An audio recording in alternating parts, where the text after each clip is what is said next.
Mujer quichua, perteneciente al pueblo Cayambe. Dolores Cacuango nació el 26 de octubre de 1881 en el norte de la provincia de Pichincha, en el cantón Cayambe. Aquí nació una de las mujeres más brillantes y luchadoras que ha registrado la historia del país. Sus padres se desempeñaban como simples trabajadores conciertos o indios gañales, peones sin suelo en la hacienda. Creció en una choza muy pobre por la situación de sus padres. Creció sin ir a la escuela, por lo que no sabía ni leer ni escribir. Desde muy pequeña creció con el miedo de ser maltratada o violada, ya que esto era muy común debido a que las mujeres indígenas no tenían derechos. Aprendió a leer y escribir ya cuando fue joven, cuando decidió salir a Quito a trabajar como empleada doméstica para pagar la deuda que tenían sus padres. La primera acción política de Dolores Cacuango fue en 1926, al producirse una revuelta popular en Cayambe, bajo la dirección del indio Jesús Gualacibí. A fines de 1930 participó en el levantamiento indígena de las haciendas Pesillo y Moyurco, en el cual buscaba el fin inmediato de los maltratos y la suspensión del trabajo obligatorio a las mujeres. También buscaba la eliminación de los diezmos y buscaba el aumento del pago para las labores de los trabajadores. El mismo año fue clave en la organización de la izquierda ecuatoriana, al convocar al primer Congreso de Comunidades Indígenas. El presidente Isidro Ayora, al conocer de la reunión, envió al batallón Yaguachi antes de que el Congreso iniciara, para cerrar los caminos y finalmente impidió la concentración. Dolores fue calificada por el sistema como Dolores la revoltosa, Dolores la hereje, Dolores la comunista, Dolores la mujer perseguida.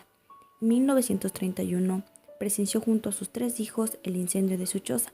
Por correr de los años, Dolores fue cada vez más importante, no solo como referente de la izquierda ecuatoriana, sino también dentro de la estructura dirigente del Partido Comunista, sobre todo por su representación de las comunidades indígenas. En 1934 participó activamente en la campaña presidencial de Ricardo Paredes, tomando parte en varias iniciativas políticas y partidarias. Dolores Cacuango tomó parte de la Jornada Revolucionarias de 1944. El 28 de mayo se mostró como una líder revolucionaria, aguerrida, y encabezó el asalto al cuartel Carabineros de Cayambe. En el mes de julio participó en la fundación de la Confederación de Trabajadores del Ecuador, y al siguiente mes su capacidad de liderazgo volvió a evidenciar en su máxima expresión cuando reunió a los representantes de las comunidades indígenas de la Sierra y entre todos aprobaron la creación de la trascendental Federación Ecuatoriana de Indios.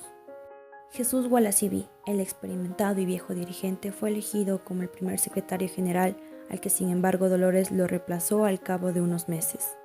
Junto a María Luisa Gómez de la Torre, también conocida como Mama Lucha, fundó las escuelas comunitarias indígenas del Ecuador.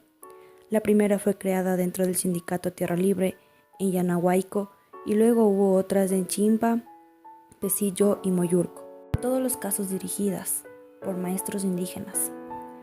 Pese a los constantes allanamientos del ejército que pretextaba la presencia de focos comunistas en ellas, las escuelas continuaron operando sin apoyo de la asistencia pública y únicamente con el respaldo económico de cada comunidad. En 1964, cuando ya contaba con 82 años, la dictadura encabezada por el general Ramón Castro Quijón ordenó la destrucción de su choza en Yanahuayco, ya que allí de manera oculta operaba una escuela indígena. Señalada como subversiva, la loca Cacuango, como era denostada desde el gobierno, decidió esconderse en los páramos entre Calderón y Cayambe.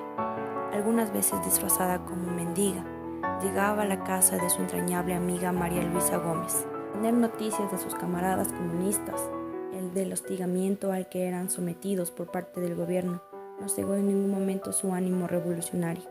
En 1964, el gobierno militar proclamó la reforma agraria, a la que de todos modos estaba muy lejos de lo que históricamente habían reclamado las comunidades indígenas del Ecuador.